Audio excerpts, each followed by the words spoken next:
Welcome to the Deep Dive. Today we're unpacking a really specialized tool. It makes some pretty bold claims for heavy-duty tire work. We're talking about the VEVOR Hydraulic Bead Breaker. Exactly. It promises, get this, 10,000 PSI of force and supposedly pops beads in, 3 seconds flat? Yeah, pretty impressive numbers. So the big question we're digging into for you today is this thing genuinely a 10,000 PSI monster that could, revolutionize tire service? Or is it maybe just an expensive paperweight waiting to happen, something that looks good on paper but doesn't quite deliver? Right. So our mission really is to sift through the claims, the engineering side of things, but also what actual users are saying. Like you get the good, the bad. Yeah. Help you figure out if this kind of specialized gear is actually worth the investment for your situation. Let's do it. Okay, so first up, those specs, they're impressive on paper. 10,000 PSI. That's a massive amount of hydraulic force. And it's delivered via a metal foot pump, which seems robust. Yeah. Heavy-duty steel construction, they say. Yeah. Chromium-plated piston rod, too, supposed to fight off rust and wear. And the working range handles up to 5 inches.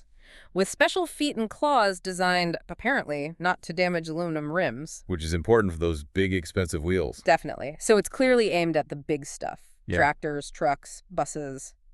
Basically, anything much bigger than your standard car tire. The engineering intent seems solid. They wanted something powerful. Absolutely. The design foundation looks pretty strong on the surface. Tackling serious tire challenges was the goal here. Okay, but here's where it got really interesting for me, looking through the user feedback.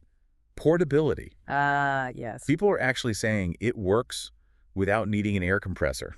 No external tank. And that's potentially huge, isn't it? How big a deal is that, really, for the folks who'd use this? Oh, it's massive. Think about mobile tire guys or working out in a field, not having to lug around a compressor, hoses. It simplifies things incredibly. It's almost revolutionary for on-site work. Right. Changes the whole setup. Yes, completely. And look, when it works, when all the parts are connected right and nothing breaks, users do say that 3-second bead break claim. It actually holds up. So the power is there. That 10,000 PSI isn't just marketing fluff when it functions. Exactly. It tackles those really stubborn beads that, manual tools just fight with. So for high-volume shops, it is faster. Legitimately faster. Okay, so far so good. Potentially. Potentially. Yeah. Because then we hit the plot twist. And these are kind of deal breakers for some. Oh. Like what? Quality control. Yeah. Big time. Multiple reviews mention really serious issues like roll pins just shearing off. Roll pins, those little things holding it together. Shearing off after just the third use in one case. Yeah. Or hydraulic hoses arriving that don't even connect properly to the pump. Like straight out of the box, it's wrong. Wow. Okay, that's not good.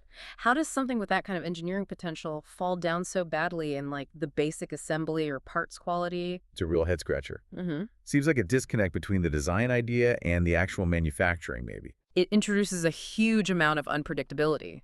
You don't know if the tool you get is going to work or for how long. That's a major risk. And it's not just the quality control lottery. There's the weight. It's heavy. Which you'd expect for heavy duty, But users say it's really awkward, especially on bigger rims. They mentioned trying to position it on vertical 38-inch tractor tires. Oh, okay. Trying to wrestle that thing into place vertically. Yeah, they're saying it often takes 2 people, which kind of eats into the whole speed advantage, doesn't it? It certainly complicates the portable aspect, too. Totally. And then there's customer service. Or maybe the lack of it. Let me guess. Not helpful. Worse than not helpful. People reporting missing parts, the wrong hoses, and just getting 0 response. Radio silence from support. For a tool that costs, well, it's not cheap, right? No, several $100s. One reviewer called the lack of support weapons-grade customer negligence. Wow, that paints a picture. Doesn't it? Just completely left hanging with an expensive, non-functional tool. So, okay, let's try and sort this out for you, the listener. What does it all mean? Well, price-wise, you're definitely paying a premium over manual bead breakers. Significantly more. And that hydraulic speed advantage. Yeah. It really only matters if you're doing this constantly, right? Breaking big beads all day long. Yeah, for a professional tire service, maybe doing lots of large truck or tractor tires every single day. Maybe the time saved could justify the cost. Even knowing about these reliability risks. You'd be gambling, though. But for someone using it occasionally, Yeah. like a farmer doing their own tires once in a while or a home mechanic with a big project. The value proposition just isn't there, I think. Manual tools might be slower, sure, but they're way cheaper and generally reliable. You avoid these major failure points. It really feels like a classic case of, like, good engineering ideas. Being seriously let down by inconsistent manufacturing and, frankly, what sounds like terrible customer support or non-existent support. Yeah, it turns what could be a game changer into a pretty big gamble. So you're left with this tool, groundbreaking features on paper, that power, that portability without air. But paired with really significant documented risks, reliability issues, quality control fails, zero backup if things go wrong.